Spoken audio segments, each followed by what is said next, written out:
Daisy and Billy. It was a dark, frosty December morning on the Harwick Branch Line, and Daisy, the diesel rail car, woke up yawning a tired yawn. But she was surprised to see Ryan still in the shed. Ryan? She said in surprise. Whatever are you doing here? You usually leave your goods train half an hour earlier than me. Ryan coughed hard before answering. Sorry, Daisy, I can't help it. I think there's something clogged up in my boiler. Or it could be my smokebox. Oh my, it must be all this frost and ice. Not only are they bad for my swerves, but they must be bad for your boiler.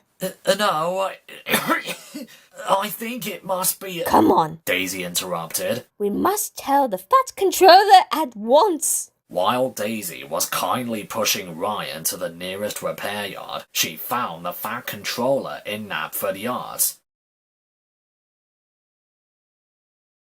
Sir, I say, sir, we have an emergency, called the rail car.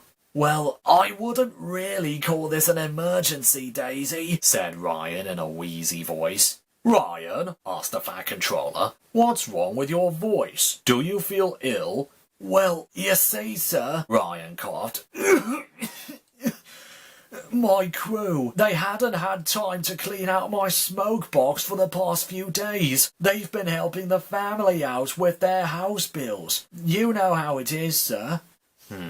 I quite agree, he moaned, remembering his own house bills. And now all of those ashes are making you cough like mad. Ryan's reply was drowned by more wheezes. In that case, you must go to the Steamworks immediately. I'm sure the workmen will clear out any stiff areas. But what about Ryan's job, sir? Asked Daisy. I can't pull trucks and pull passengers. Think of my poor little springs. I shall have to find a spare engine, said the fat controller. I'll just make the arrangements, and hopefully the engine will be at Harwick when you get back. Oh, thank you, sir. Daisy was relieved. Right. Come on then, Ryan, she said, as she pushed the poor tank engine all the way to Vickerstown.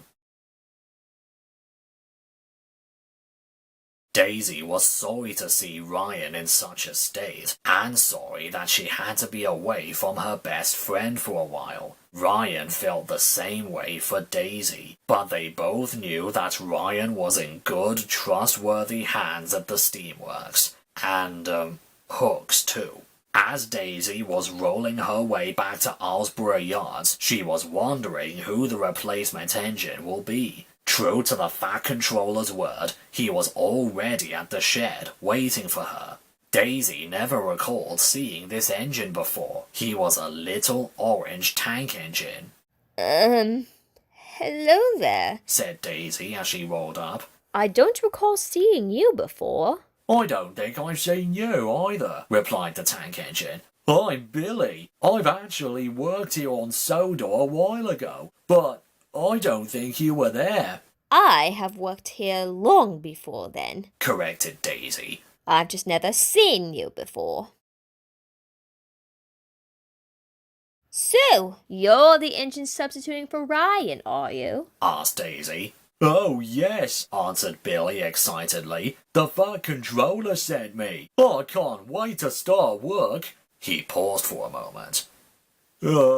What am I to do? he asked. Oh, sighed Daisy. As you can see, she answered proudly, I'm a diesel rail car designed for carrying passengers to and from this branch line. She rolled forward, showing off her windows and interior to prove her point. Billy was amazed by her uniquely designed body. She reversed, getting back on topic. Ryan, on the other hand, or in this case, you, are to do the freight work, delivering goods to the harbour and villages. Oh, good. That's the kind of job I like, beamed Billy. I'm late for my morning run, so I must be off, said Daisy. You'll find your trucks over in the sidings. And she purred away to Harwick Station. But Billy, being new to this recently built branch line, didn't know where the sidings were. When Daisy rolled through the yard on her way to Osborough West, she could still see Billy's trucks in the sidings. I'm sure he'll find them eventually, she thought. But the trucks were still there on her way back to Harwick. Okay, where is he? She said crossly. Then she could hear the sound of some men shouting in the distance, and what sounded like Jerome and Judy's voices. Have you got him at the front there, Judy? She rolled over to the source and was very surprised to see Billy face down in a small hole in the ground. The two cranes were lifting him out of the crevice. Billy? Daisy exclaimed. Whatever are you doing? This part of the line is off limits for a reason. Sorry, Daisy, said Billy innocently. I didn't know where the sidings were, and this was the first place I looked. Daisy said nothing. As soon as Billy was on the rails again, Daisy took him to his trucks. There are your trucks, she said sternly. Some wood to take to the harbour and some chocolate powder for Harwick Village. What are they for? Asked Billy curiously. I don't have time to explain, Daisy snapped. My passengers have been held up long enough. Billy decided to deliver the planks of wood first. As he parked his flatbed next to Captain Callis's ship, he noticed something very unusual indeed. Is that a sailboat on the rails? He asked in surprise. He puffed forward to get a better look before the workman can uncouple his load. Skiff had stopped near the quay. Captain Joe was having his tea break when Billy puffed by. Am I going crazy? Asked Billy, or am I really seeing a sailboat on the rails? Skiff chuckled warmly. By now, he was used to this question. Yeah, I do look very strange, but I'm quite useful, Skiff replied. Me and Captain Joe usually sail around the harbour, inspecting the docked boats, and when the weather is warmer, we give holidaymakers a lovely sail over the sea. Oh, cool, gasped Billy. You can really float on water? Can I see? Well, the water is a bit too nippy this time of year. Maybe... Billy? Skiff was interrupted by Daisy. What are you doing gossiping with Skiff? You still have work to do. But You can go back and uncouple your trucks for a start. But Daisy, I really wanted to see... But Daisy rolled away before he could continue. Once Billy uncoupled his flatbed, he rushed back to the yard to collect the chocolate powder. It was to make lots of hot chocolate for the villagers. Billy took his trucks up the line with no mistakes and no distractions. He thought he was finally doing a good job. But when he arrived at Harwick Station, there was a long queue of shivering villagers waiting outside the station cafe. As soon as the cashier heard Billy's whistle from outside, he stormed onto the platform. It's about time, he snapped impatiently. What took you so long? My customers have been waiting ages for their hot chocolate. Billy looked down at his buffers. His hopes were crushed. Billy was still feeling bad about himself as some station staff unloaded the chocolate sacks. It wasn't long before Daisy rolled into the opposite platform and could see Billy's expression. What's wrong? She asked. Is everything all right? I delivered the chocolate powder like you said, Billy explained, but the man was cross with me. He said this delivery was late for some reason.